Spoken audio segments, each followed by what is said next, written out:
boys and girls, I'm back with Powerless. I'm on chapter 10. This one is called Welcome Guests. Daniel, you've got some visitors here to see you. Are you feeling up to it, kiddo? Yeah, of course. I keep telling you, Dad, I feel fine. Well, if you don't mind, I'll let the doctors make the diagnosis around here. Frankly, Daniel felt anything but fine.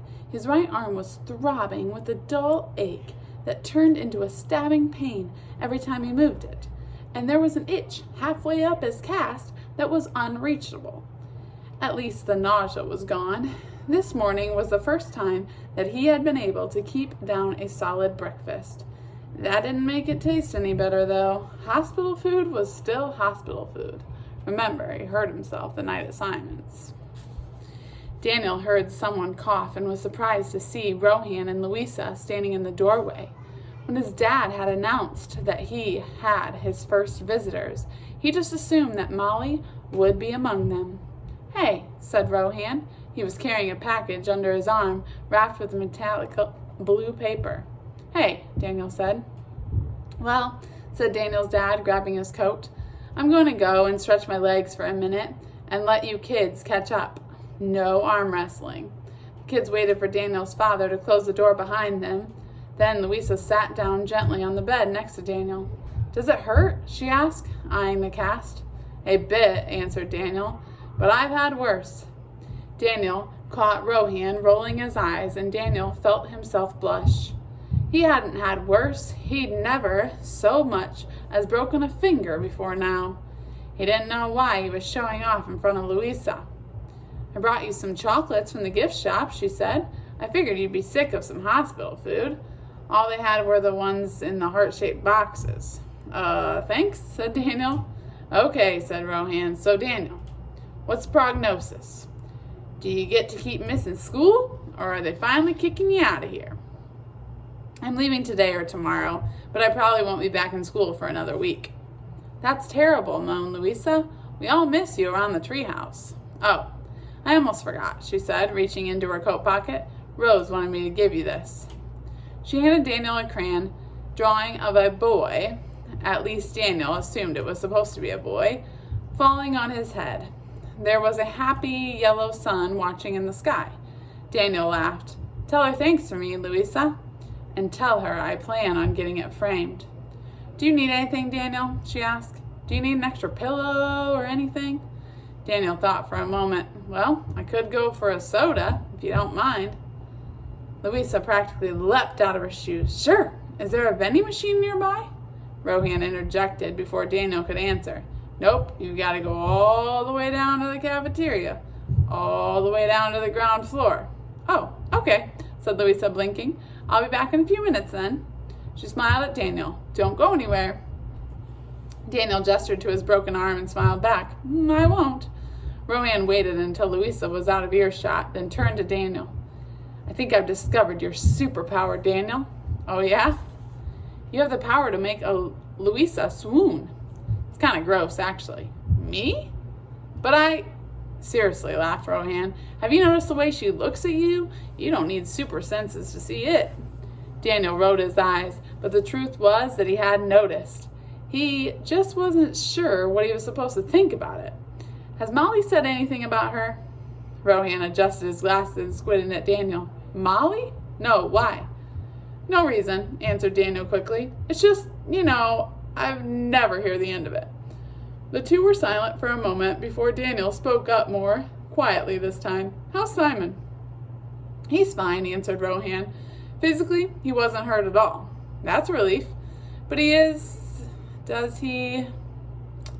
"He's just like all the others now. A normal 13-year-old boy. No superpowers." Daniel's head sunk back into his pillow. He caught the emphasis in Rohan's voice and understood immediately. So it had all been for nothing. Daniel had hoped that he had gotten to him in time, that he had stopped, or at least interrupted, whatever it was that thing was trying to do. It would be hard to face Simon again, even though Daniel knew that he would have no memory of what had been done to him. But Daniel would know. He would never forget. So you broke your arm, huh? Rowan pulled a chair up next to his bed and began studying the control panel full of buttons that Daniel used to raise and lower the hospital bed. Yeah, and I had a pretty bad concussion, but I'm out of the woods and I'm hoping to go home today. This place is dead boring. Here, I brought you something. Might help pass the time. Rowan set the blue package on Daniel's lap. Daniel fumbled at the wrapper with his left hand, but he couldn't get the right leverage to tear the paper. It just kept sliding around on the sheets. Oh, sorry. Here, let me. Rowan tore the paper off with a flourish and revealed a stack of Johnny Noble comics, each one bagged and boarded for extra protection. Wow, are you sure? Absolutely. Just don't get any pudding on them. This is strictly a super's loan. Since you can't go to the tree fort, I'm bringing the tree fort to you. Thanks, Rohan. Don't mention it. Rohan gestured to the panel next to the bed. So, what do all these buttons do? Don't touch them. Some move the bed up and down, and one of them calls the nurse. It took me like an hour to find the perfect position for this bed, so hands off. Is your nurse pretty? My nurse's name is Ralph. Oh, so no? No, Daniel smiled in spite of himself, and Rohan looked pleased with his little joke.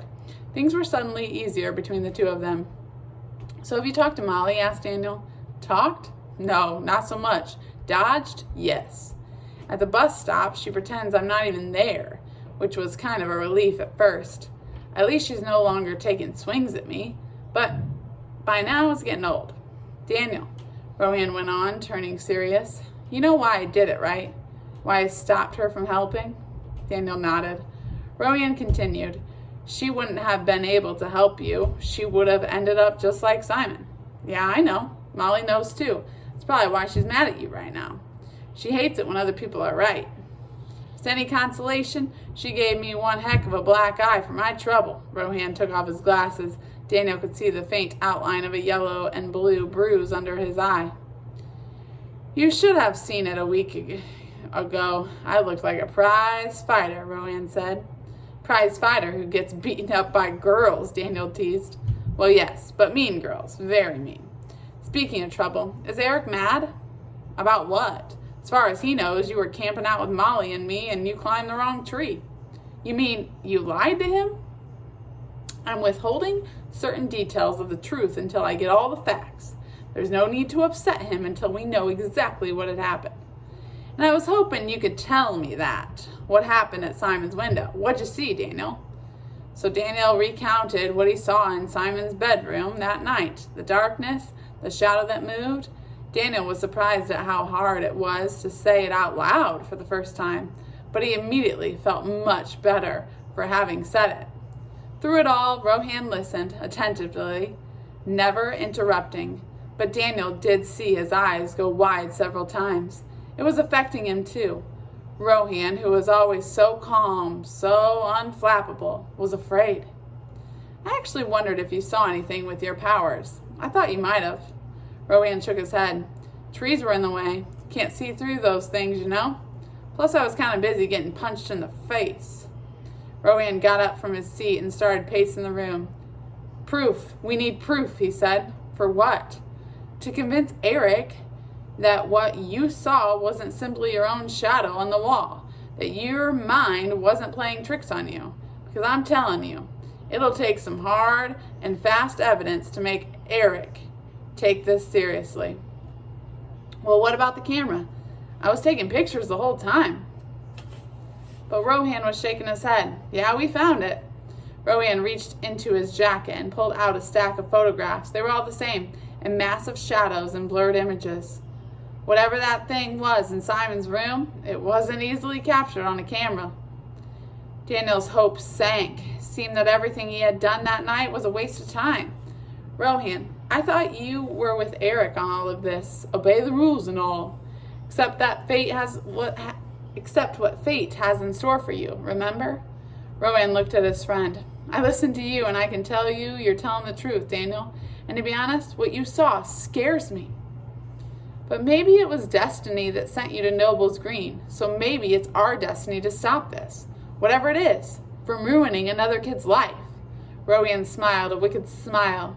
Maybe it's our destiny to kick some behind. Daniel laughed. Just when he thought he had his friend figured out, Rohan managed to surprise him. But we are going to need Eric. Rohan was serious again.